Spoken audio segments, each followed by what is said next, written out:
Hello, welcome back my dear students. आज हम लोग पढ़ाई करने वाले हैं electric potential due to a dipole. तो समझते हैं कि डाइपोल की वजह से इलेक्ट्रिक पोटेंशियल की वैल्यू कितनी होती है। इलेक्ट्रिक फील्ड की वैल्यू तो हम लोगों ने डिस्कस कर रखी है डाइपोल की वजह से कि एक्सिस पे कितना इलेक्ट्रिक फील्ड होता है, परपेंडिकुलर बाइसेक्टर या इक्वेटोरियल पे कितना होता है। आज हम लोग बात करने वाले हैं इलेक्ट्रिक पोटेंशियल ड्यू टू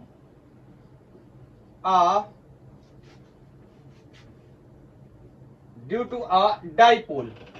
तो थोड़ा सा मैं क्या बता दूं पहले डाइपोल के बारे में, बोलो थोड़ा सा बता दूं डाइपोल के बारे में, क्या आपको पता है? चलो बता देता हूं थोड़ा सा डाइपोल के बारे में। डाइपोल क्या होता है आपको पता है? इक्वल एंड अपोजिट चार्जेस से मिलके बना हुआ सिस्टम, जिसके बीच में एक वेरी स्मॉल डिस्टेंस होती थी जिसे मैं 2L नाम देता था। बोलो, ये डाइपोल का कोई मिड पॉइंट होता था, यहां से यहां तक की डिस्टेंस कोई L होती थी और ये डिस्टेंस L होती थी और टोटल डिस्टेंस कितनी होती थी? 2L। बोलो क्लियर है? और आपको याद होगा कि डाइपोल मोमेंट वेक्टर P बराबर Q इंटू 2L होता था। अगर वेक्टर फॉर्म में लिखते थे तो इस तरीके से लिखते थे, याद आया?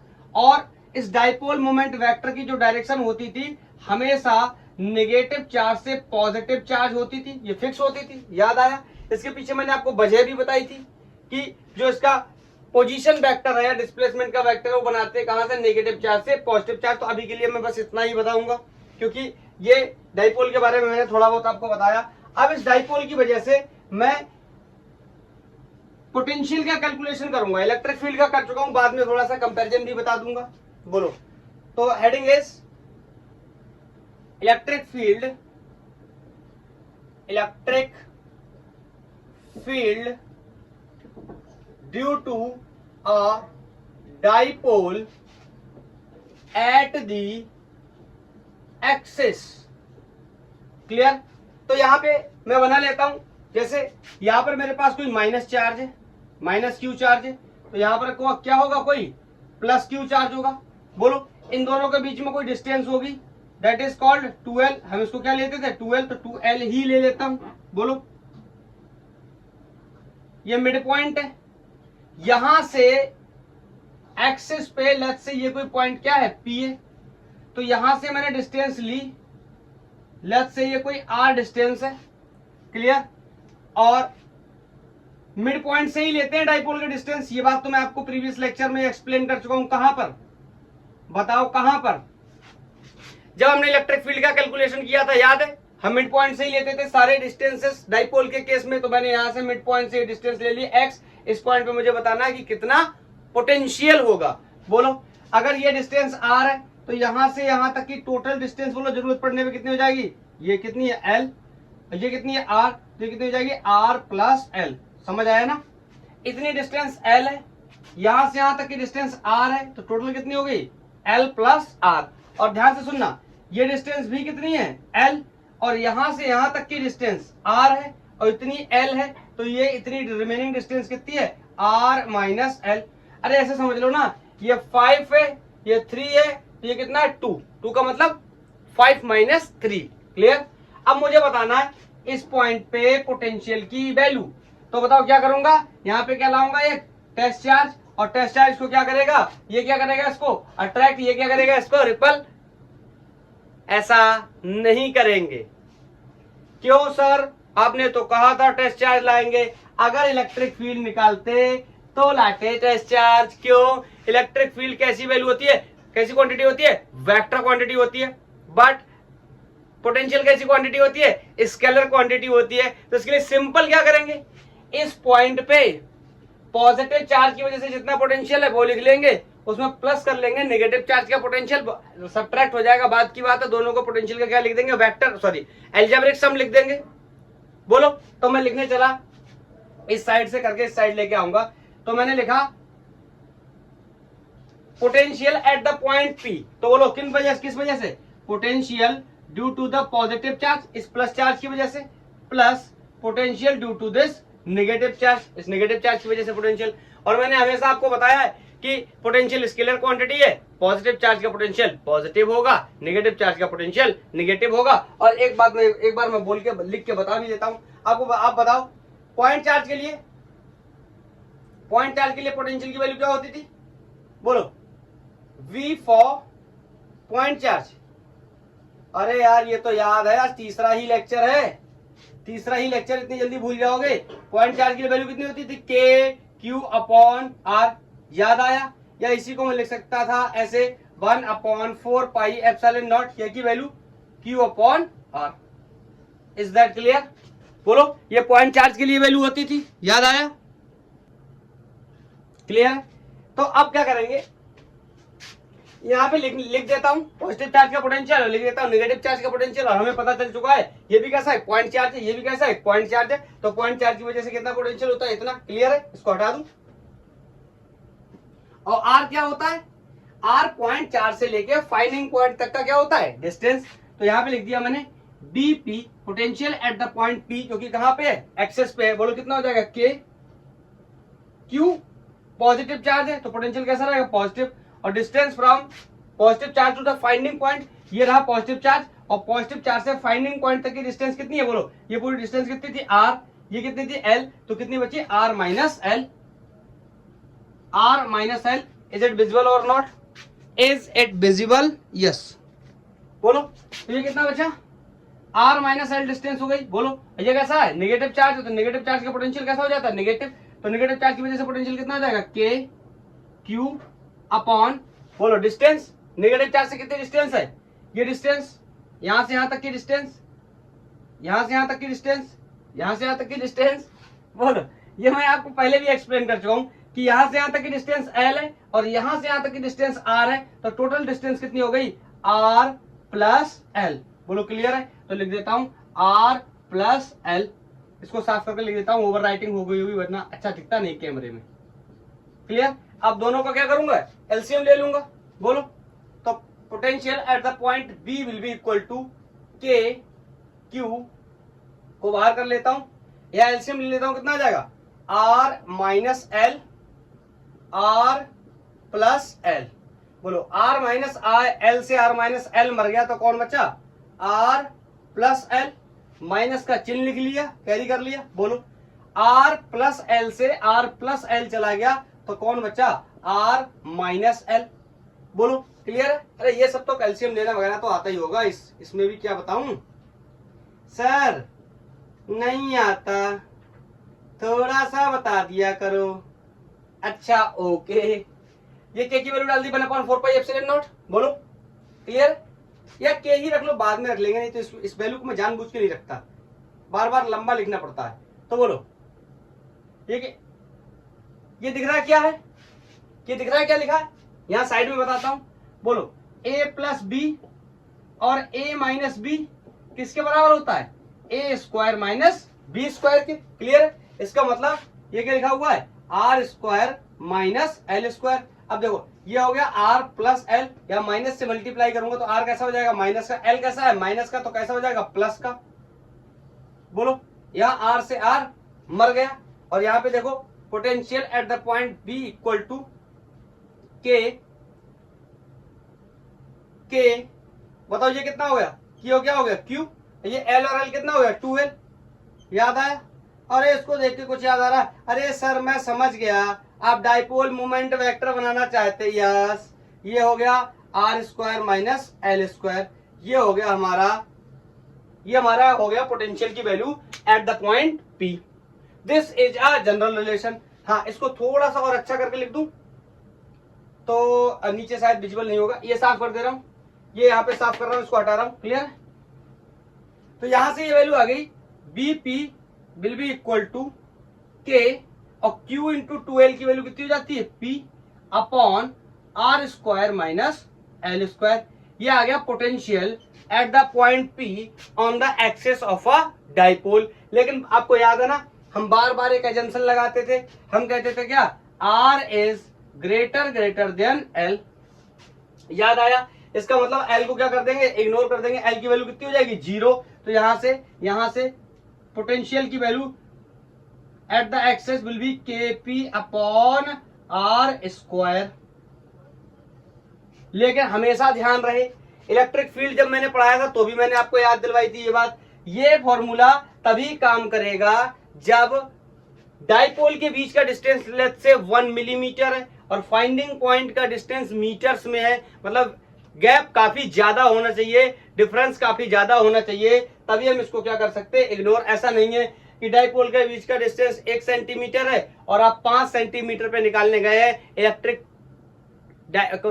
पोटेंशियल की वैल्यू, तो उस कंडीशन में ये वाला फॉर्मूला काम नहीं कर पाएगा। यहां से सॉल्व करेंगे, मैं आपको पहले भी बता चुका हूं। अगर आपको और एक्सप्लेनेशन देखना है तो आप टाइप कर सकते हैं यूट्यूब पे डाइपोल या electric field due to a dipole at the axis and perpendicular bisector, आपको मिल जाएगा, वहां पे और ज्यादा एक्सप्लेनेशन मिलेगा इसका इलेक्ट्रिक फील्ड के रिगार्डिंग। यहाँ पोटेंशियल के रिगार्डिंग मैंने आपको बता दिया। तो ये आ गया electric potential at the axis of a dipole. Clear है, नोट कर लेंगे। बोलो बोलो बोलो, हटा दिया। हाँ, मैं आपको भी थोड़ी देर के बाद एक सारे रिलेशन क्लियर करूंगा। ये आर स्क्वायर है, पॉइंट का आर होता है, सब एक साथ बताऊंगा, ठीक है। ये हटा रहा हूं मैं यहाँ से। तो ये इसमें ध्यान रखना कि ये वाला रिलेशन और ये वाला रिलेशन कब काम करेगा, जब R is greater than L, then ये बन जाएगा। क्लियर है, हटा रहा हूं। दूसरा पॉइंट डिस्कस करने जा रहा हूं, याद आया?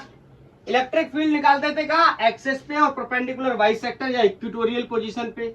पोटेंशियल भी निकालेंगे कहाँ, एक्सिस और दूसरी पोजीशन क्या होगी, परपेंडिकुलर बाइसेक्टर या इक्वेटोरियल पोजीशन। बोलो। तो पहला केस तो सॉल्व कर लिया हमने एक्सिस पे। दूसरा केस सॉल्व करने चले, इलेक्ट्रिक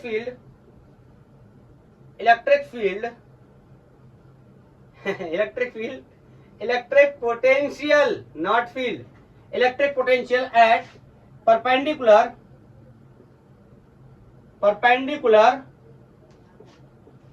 बाइसेक्टर या इसी को इक्वेटोरियल पोजीशन भी बोलते हैं। ठीक है, क्या है समझते हैं इसका मतलब। बोलो। यहां पे मेरे पास एक कोई माइनस चार्ज है, यहां पे एक कोई प्लस चार्ज है, दो इक्वल एंड अपोजिट चार्जेस हैं separated by a distance 2l। ये बन गया क्या, एक डाइपोल। ये डाइपोल का क्या हो गया, मिड पॉइंट।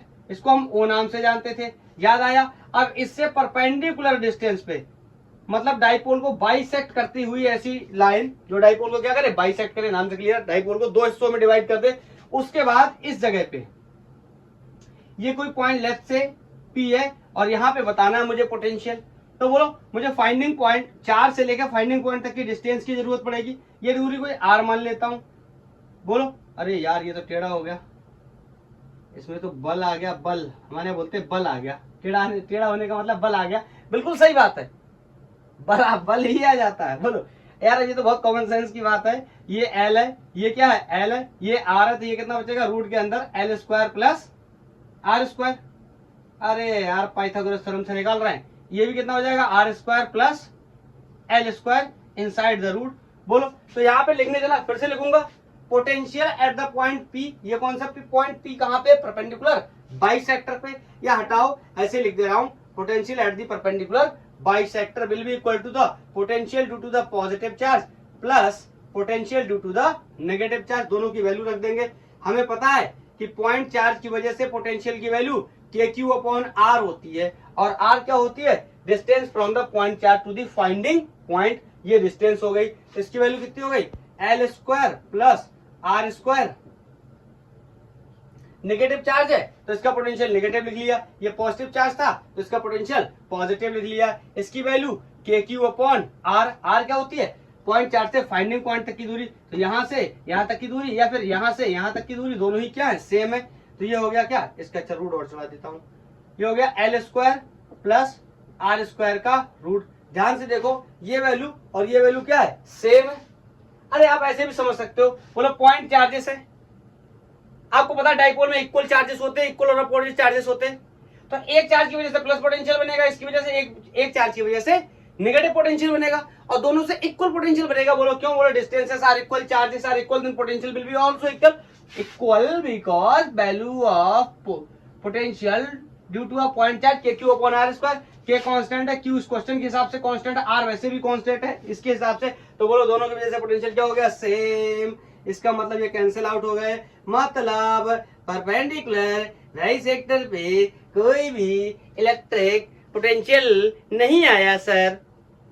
आपने सर वो नहीं किया, यहाँ पे पॉइंट चार्ज करके ये रिपल्सन वो अट्रैक्शन नहीं करेंगे, बच गए। मैंने लेक्चर के पहले दिन ही स्टार्टिंग में आपको बताया था, हम ढेर सारी कैलकुलेशन से बच जाएंगे, क्योंकि पोटेंशियल कैसी क्वांटिटी है, स्केलर क्वांटिटी है।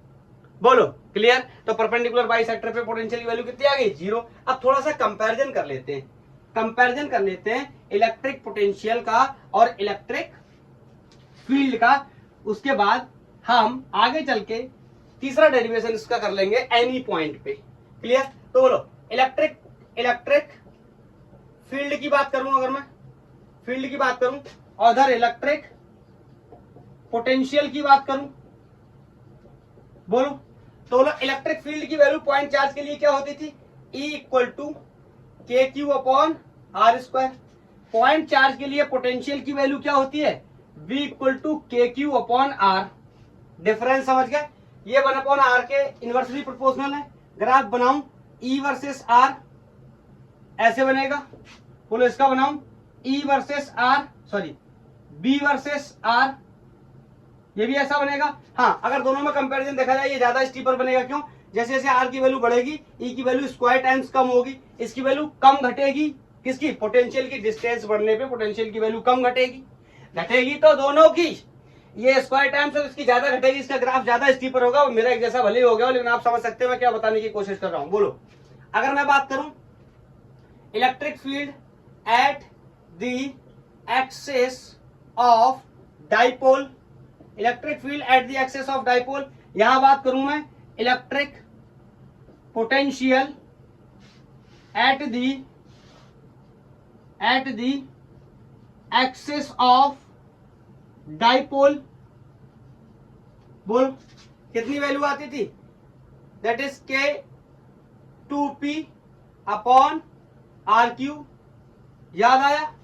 इलेक्ट्रिक पोटेंशियल की वैल्यू अभी अभी निकाली है, B equal to K P upon R square. तो फिर से यहां देखा, यहां प्रोपोर्शनल है 1 upon, potential is proportional to 1 upon R square. यहां पे भी ऐसे लिख दूं क्या, potential is proportional to 1 upon R, sorry field is proportional to 1 upon R square, potential is proportional to the 1 upon R. Electric potential at the axis of dipole Kp upon R square, proportionality B is directly proportional to 1 upon R square. यहाँ electric field is proportional to 1 upon R cube. इन्हीं से एक सवाल पूछा जाता है, JEE advance में एक सवाल पूछा गया था, इन्हीं सबको मिला करके उसने मैचिंग वाला क्वेश्चन दिया था। क्लियर है। और अगर मैं बोलूं आपसे E at perpendicular bisector, short में लिख दिया परपेंडिकुलर बाइसेक्टर, तो बोलो कितना होता था, Kp अपॉन आर क्यू। याद आया। कहां पे, परपेंडिकुलर बाइसेक्टर पे। मैंने बताया भी था कि एक्सिस का कितना होता है, आधा होता है। यहां पर रिलेशन भी बताया था मैंने, इलेक्ट्रिक फील्ड एक्सिस पे 2 गुना होता है इलेक्ट्रिक फील्ड परपेंडिकुलर बाइसेक्टर के कंपेयर में। आप जाके लेक्चर भी चेकआउट कर सकते हैं। बोलो बहुत ही मजा आने वाला है, आप जाके देख लेना। बोलो यहां पे अगर मैं बात करूं एट कौन be potential at perpendicular bisector, बोलो कितना आने वाला है, 0। क्लियर। एक बात और डिस्कस कर लेता हूं, ये नोट कर लिया, यहां नीचे शायद विजिबल नहीं होगा तो ये वाला पॉइंट हटा देता हूं, यहां पे नोट कर लिया। 1 2 3 नोटेड, 1 2 3 नोटेड। बोलो याद करो डायरेक्शन के बारे में। अगर मैं बात करूं direction, electric field vector and dipole moment vector were parallel. याद आया। ये इलेक्ट्रिक फील्ड वेक्टर और डाइपोल मोमेंट वेक्टर की डायरेक्शन कैसी थी, parallel in case of axis. याद आया, एक्सिस के केस में पैरेलल थी। और बोलो परपेंडिकुलर बाइसेक्टर के केस में and were opposite in case of perpendicular bisector. Clear. बोलो इलेक्ट्रिक पोटेंशियल के केस में, ओ भाई डायरेक्शन का कोई कॉन्सेप्ट ही नहीं है। क्यों, because it is a scalar quantity. बोलो कैसी क्वांटिटी है, स्केलर क्वांटिटी है। क्लियर है। तो ये कुछ कंपैरिजन थे इलेक्ट्रिक फील्ड वर्सेस पोटेंशियल के कैलकुलेशन में जो कंपैरिजन हमने देखे। अच्छा एक बात और बताता हूं मैं, इलेक्ट्रिक पोटेंशियल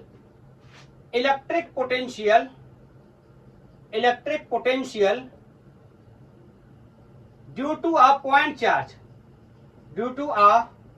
पॉइंट चार्ज, अभी अभी मैंने देखा that B equal to K Q upon R, ये आया था। और इलेक्ट्रिक पोटेंशियल, इलेक्ट्रिक क्यों लिख रहा हूं बार बार, अरे भैया चार्ज का पोटेंशियल है। Electric potential due to a dipole की वजह से V equal to K P upon R square. बस मैं आपको यह बताने की कोशिश कर रहा हूं कि डाइपोल के केस में अगर आपको नीचे आर स्क्वायर लिखा मिलता है तो यह सिर्फ अगर इलेक्ट्रिक पोटेंशियल के केस में नीचे आर स्क्वायर लिखा मिलता है तो यह सिर्फ डाइपोल का ही केस हो सकता है। अदरवाइज पोटेंशियल की प्रोपोर्शनलिटी 1 अपॉन आर होती है, और proportionality in case of dipole 1 upon R square होती है।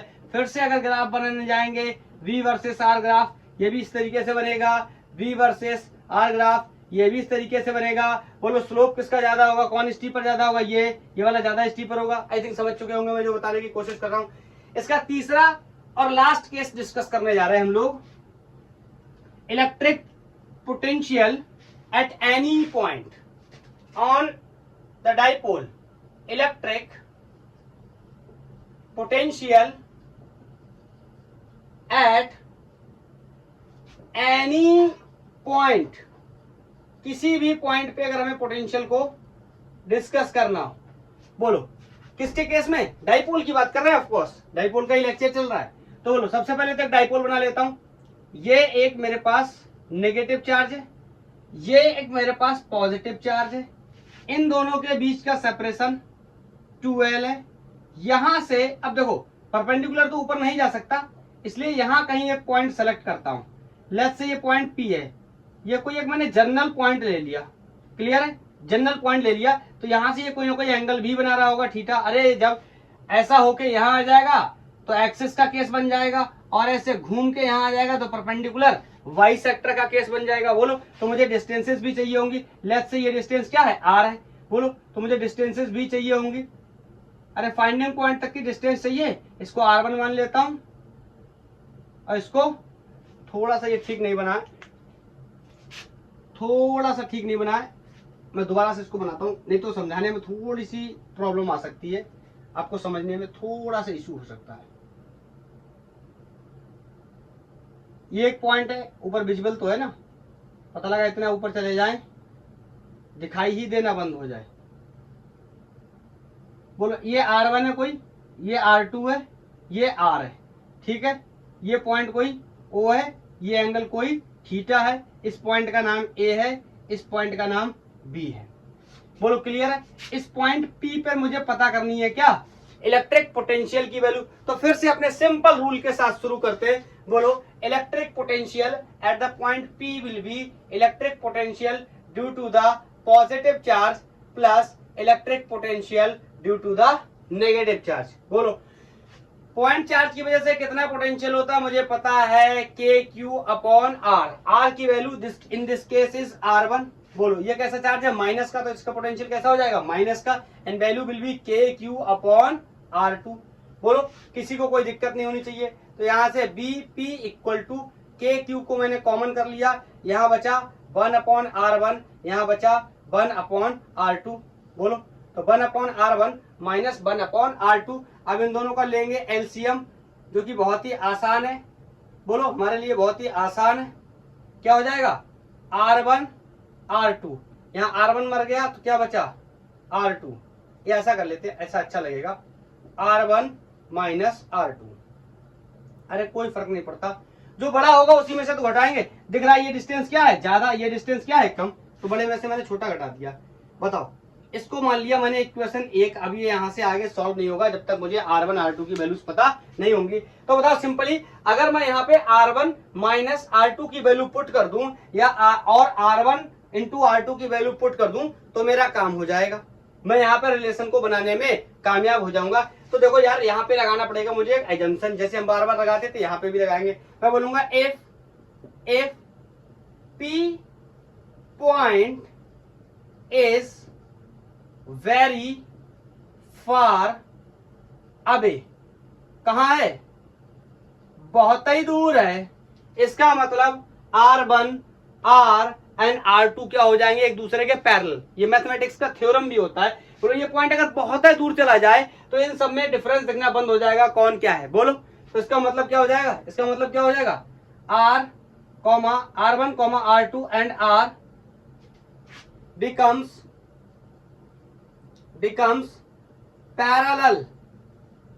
पैरेलल, बोलो पैरेलल हो जाएंगे। तो एक बात बता ना, अगर ये पैरेलल हो गए तो मैं यहां से अगर ऐसे परपेंडिकुलर ड्रॉ करूं, बोलो, तो अब ये डिस्टेंस और ये डिस्टेंस कितनी होगी, बराबर। और ये कितना ज्यादा, इतना ही तो ज्यादा है, इसकी वैल्यू कितनी हो जाएगी, बोलो R1 माइनस R2। अरे यार ध्यान से समझो, ये ऐसे समझो, ये 5 है, यहां से यहां तक पूरा 5 है, ये 3 है, तो 5 में से 3 गए, 2 बचे ना, मतलब 5 माइनस 3। देखो अब यहां से, देखो यहां से इस पॉइंट से और इस पॉइंट तक, यहां तक और यहां तक, ये पाथ क्या हो गया, सेम। इतनी डिस्टेंस क्या हो गई, सेम। इतनी ही डिस्टेंस तो ज्यादा है और इसी की वैल्यू मुझे निकालनी है। और मैंने एक अजम्पशन लगाया हुआ है कि ये पॉइंट बहुत दूर है, तो ये सब लाइनें एक दूसरे के पैरेलल हो गई। तो बोलो यहां पर अगर एंगल मैंने थीटा लिया तो ये एंगल भी क्या हो जाएगा, थीटा। बोलो ये एंगल भी क्या हो जाएगा, थीटा। तो यहां पर अगर मैं लगाऊं क्या, कॉस थीटा, यहां पर मैं अगर लगाऊं कॉस थीटा, नीचे विजुअल है इसके चेक कर लूं, वरना इस साइड लगा देता हूं। चलो लगा देता हूं एक बार, यहाँ पे अगर मैं लगा देता हूँ, यहीं पे लगा देता हूँ, यहाँ लगाऊंगा cos थीटा। अगर ट्रायंगल का नाम लिख दूं, लेट्स से ए बी, यहाँ मान लो कोई O पॉइंट रख दूं, ठीक है। तो मैं अगर बात करूं ट्रायंगल ए बी ओ में, या ऐसे बोलो O A B में, ये वाला ट्रायंगल है, देख रहा है, निकाल के रख दूं बाहर, ये वाला ट्रायंगल है। बोलो ये एंगल कितना है, थीटा। ये वैल्यू, ये पॉइंट क्या है A, ये क्या है B, ये डिस्टेंस कितनी है 12। बोलो तो यहां पर अगर मैं लगा दूं क्या, cos थीटा।